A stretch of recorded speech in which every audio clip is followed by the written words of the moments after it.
Bonjour, aujourd'hui nous allons voir dans Solo comment importer des données depuis des fichiers Excel. Donc c'est une nouveauté de cette version 6, on a amélioré tout ce qui concerne l'import de fichiers Excel. Alors on va retrouver ça avec le bouton ici Import-Export et dans l'onglet Import Excel.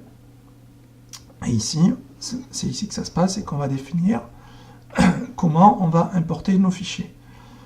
Donc pour l'exemple, aujourd'hui, j'ai deux fichiers. Un fichier d'articles ici.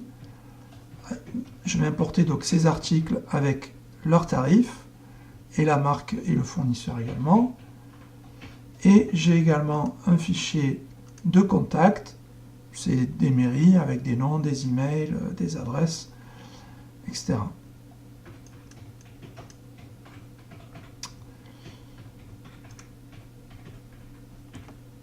Voilà.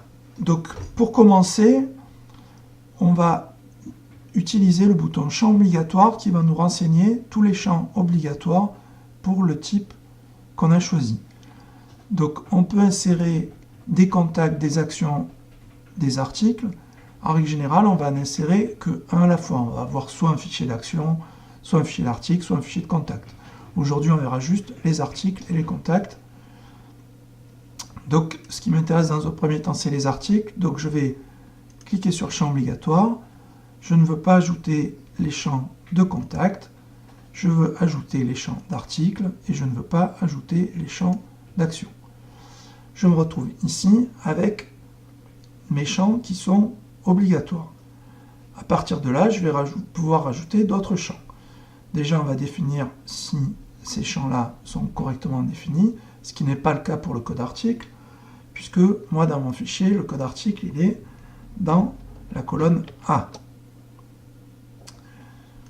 Et on voit qu'on peut soit, comme ici, prendre des valeurs dans le fichier Excel, soit des valeurs qu'on va définir, soit comme ici, une valeur fixe, soit comme là, une valeur qui est calculée. Donc j'écris ici une formule qui est du code VBA, et je définis ici que c'est une formule d'évaluation. On va voir après qu'on peut faire d'autres choses. Donc là, je vais vouloir rajouter en plus la désignation. Donc il faut toujours rentrer un intitulé pour savoir un petit peu de quoi on parle et qu'en cas d'erreur, on puisse définir quelle est la ligne concernée. Donc la désignation, c'est la colonne B dans mon fichier. Je suis sur la table article et là, il faut un petit peu de connaissance puisque ça correspond au champ qui est ADESC. Ensuite, j'ai mon tarif de vente hors taxe unitaire. Donc je vais juste rentrer tarif hors taxe. La colonne, c'était la colonne D. C'est toujours la table A. Et là, encore une fois, il faut connaître ces champs. C'est le champ AN2. Ensuite, on a la TVA. Le taux de TVA. Alors, on aurait pu l'avoir dans le fichier. Dans ce fichier-là, ce n'est pas le cas. Donc, c'est toujours la table A. Par contre, c'est le champ AN3. Et là, je vais rentrer une valeur fixe, 0,2 pour 20%. Et j'indique ici valeur fixe.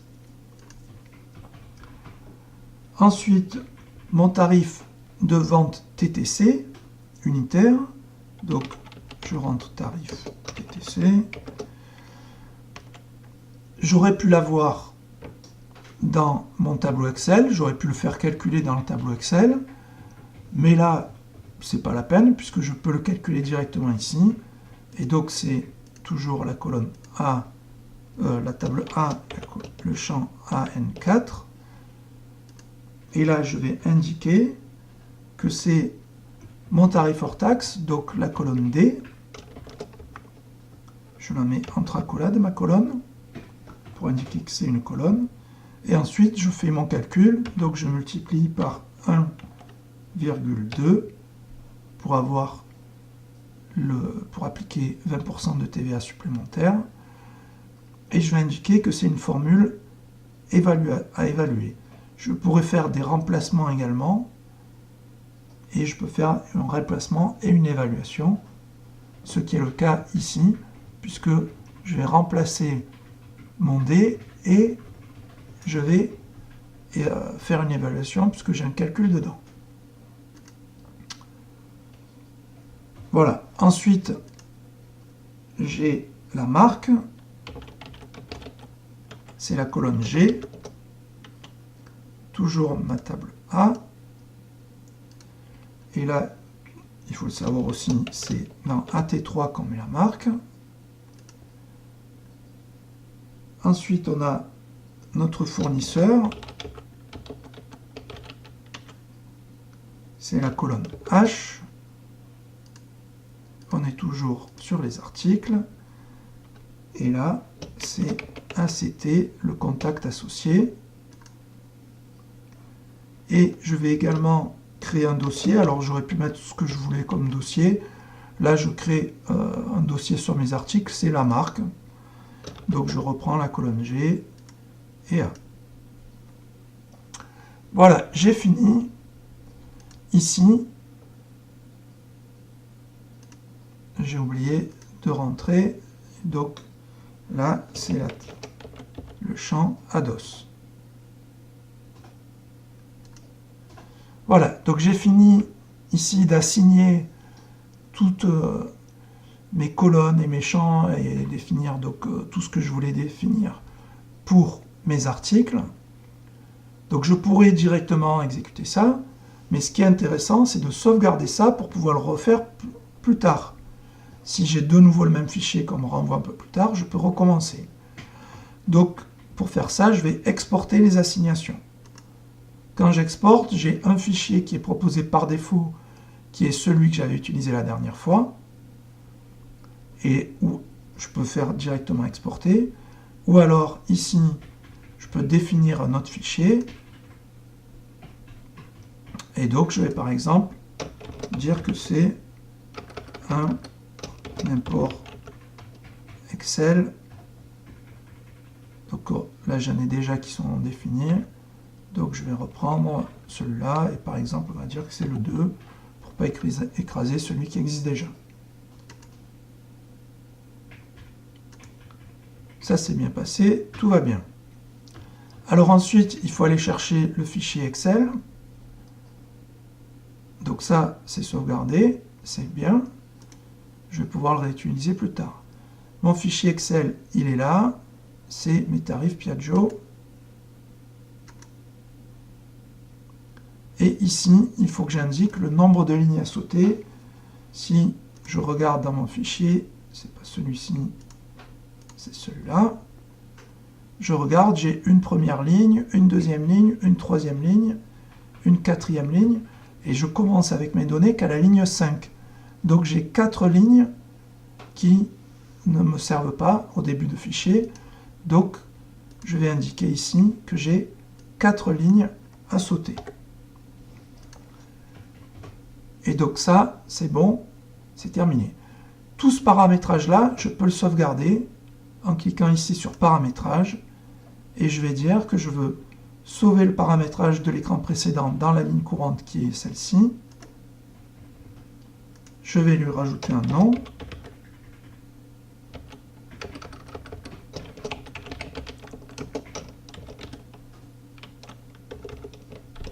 Voilà.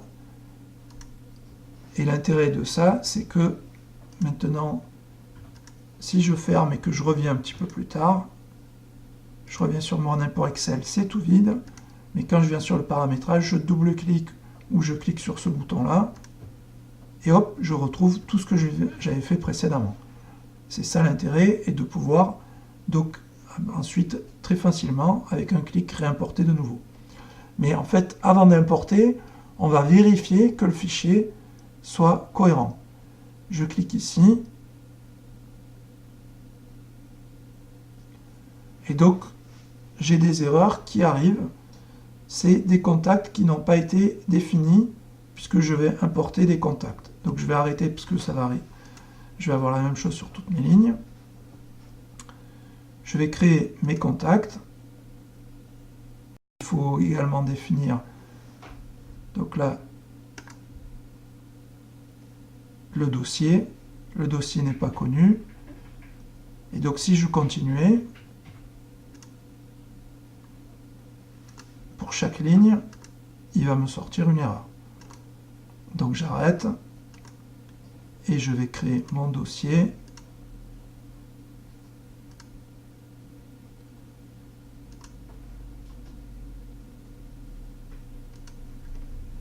Le dossier Piaggio, et on va lui mettre comme contact principal Piaggio Marseille.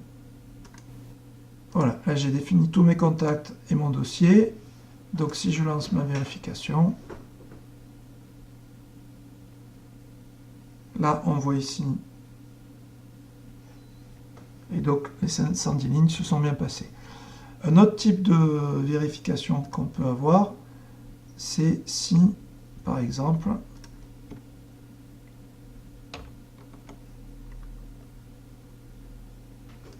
j'avais des doublons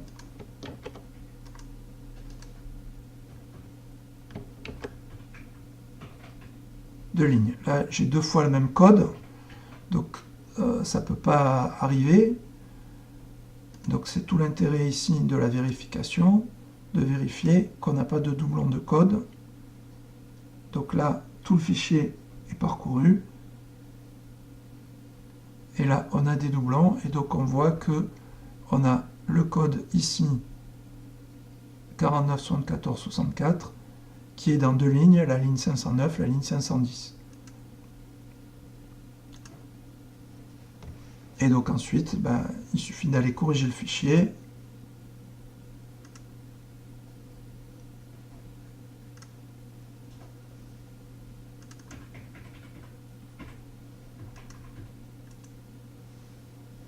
On supprime la ligne. Mais bon, en temps normal, on corrigerait le code. Ou supprimer si c'était véritablement doublon. On n'oublie pas d'enregistrer. On retourne dans Solo. On relance la vérification.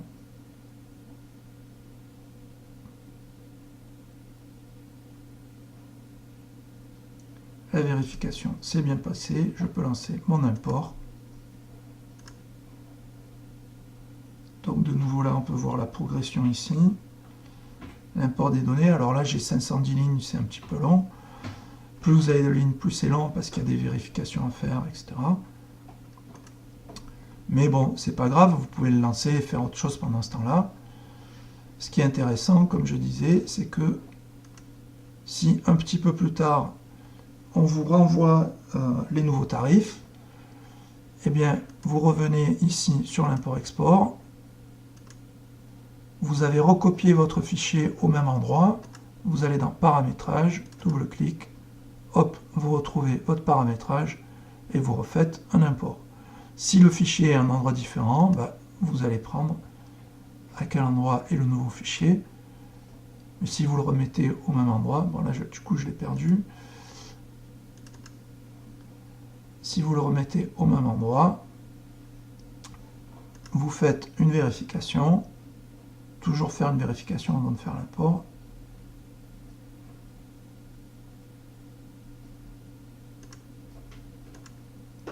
Et vous lancez l'import. Et là, automatiquement, les nouveaux articles vont être insérés et les articles existants vont être mis à jour.